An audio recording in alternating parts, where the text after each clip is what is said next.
Praise the lord. నిరీక్షణ కర్తయగు యేసు క్రీస్తు ప్రభుల వారి పరిశుద్ధ నామములో మీకు రక్షణ ఆనందము, ఆత్మాభిషేకము, ఆత్మానందమును అనుభవించుదురుగాక. ఈ దినపు యేసయ్య జీవపు మాట 42వ కీర్తన 5వ చరణం.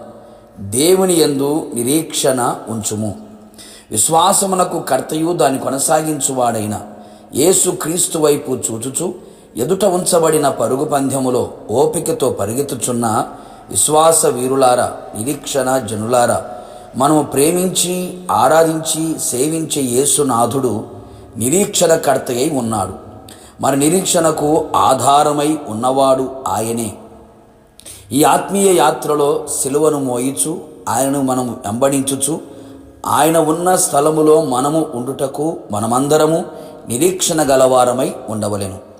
ఈ జీవిత కాలం మట్టుకే మనం క్రీస్తునందు నిరీక్షణ ఉంచిన వారమైతే మనుషులందరికంటే దౌర్భాగ్యులమై ఉందుము కదా. ఇహమందును పరమందును ఆయనతో ఉండే నిరీక్షణతో బ్రతుకుదుము. అనేక మంది క్రైస్తవులు, ఆత్మీయులు కూడా విశ్వాస యాత్రలో దేవుని మీద నిరీక్షణ లేనివారిగా కనబడుచున్నారు.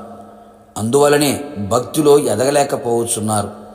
ఆత్మలో బలపరచబడక వర్ధిల్లకయే ఉన్నారు.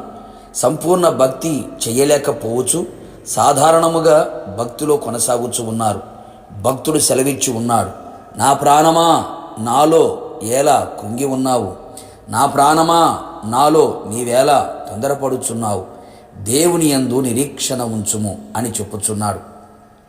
నా దేవుని బిడ్డ, నీ ప్రాణము కూడా కృంగిపోయి ఉన్నదా? తొందరపడుచున్నదా? నీలో కరిగిపోవచ్చున్నదా? దేవుని మీద నిరీక్షణ లేకయే కదా. ఆలోచించుము. నీ జీవితంలో ఎదురైన పరిస్థితులలో నిన్ను కృంగదీసి ఉన్నాయా? ఏ పరిస్థితులలో ఓడిపోయి అపజయములతో ఉన్నావు? నీ ఆశలన్నీ భంగముగా మారినా నిరాశలో నిలిచిపోయావా?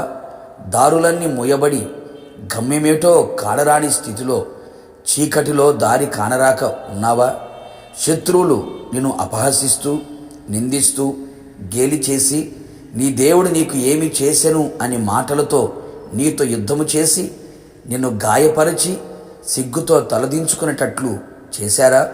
ఉద్యోగం ఓడి, వ్యాపారములో ఓడి, అడుగులు తడబడి మరణమే శరణమని ఇంకా నేను లేవలేను అని అనుకొనుచున్నావా?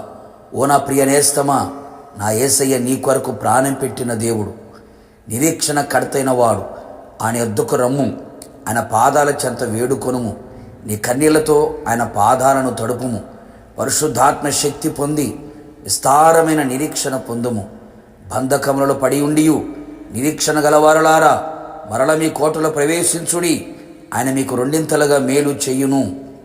నీ యథార్థ ప్రవర్తన నీకు నిరీక్షణకు ఆధారమగును. నీ శ్రమలలో నా దేవుడు నిరీక్షణ ద్వారముగా చెయ్యును. అన్ని విషయములలో నీకు జయమిచ్చును. ఆనందమును, ఆశీర్వాదమును, ఆరోగ్యమును, విజయమును నీకు కలుగు చేయును. ఆయన ఆగమమునకు నిన్ను సిద్ధపరచును. ఆయన యందు నిరీక్షణ పెట్టుకొనిన వాడు సిగ్గుపడడు. ప్రార్థన. పరిశుద్ధతలో మహనీయుడైన యేసయ్య, నీ పరిశుద్ధమైన పాదములకి కృతజ్ఞతాస్తుతులు చెల్లించుచు ఉన్నాం. మరొక్కసారి మీ పాదముల చెంతకు చేరి మిమ్మల్ని స్తుతించే భాగ్యమును అనుగ్రహించారు. ఇప్పటికే అనేక మంది జీవితాల్లో కృంగిపోయిన వారిగా, తొందర పడుచున్న వారిగా, కరిగిపోయిన వారిగా కనబడుతూ ఉండగా వారిని యందు నిరీక్షణ ఉంచున్నట్లుగా మరొక్కసారి మీ మాటలు మాకు ధైర్యాన్ని కలుగు చేశాయి. నిరీక్షణ కోల్పోయిన జనమునకు మరలా నిరీక్షణ కర్తగా మీరు నిలిచి ఉండి వారికి తోడుగా ఉండి వారిలో విస్తారమైన నిరీక్షణ కలుగునట్లుగా మీ ఆత్మశక్తితో నింపండి ప్రభా. మీకు స్తోత్రం.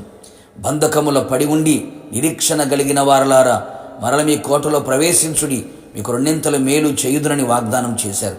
నీ ప్రజలందరికీ రెండింతలుగా మేలు కలుగు చేసి నిరీక్షణకు ఆధారముగా మారి గొప్ప విజయాన్ని కలుగు చేయమని యేసు నామములో అడిగి పొందుకున్నాము తండ్రి, ఆమెన్. నిశ్చయముగా మీకును మీ కుటుంబ సభ్యులందరికీ ఆయన నిరీక్షణ కర్తగా తోడుగా ఉండును గాక. God bless you.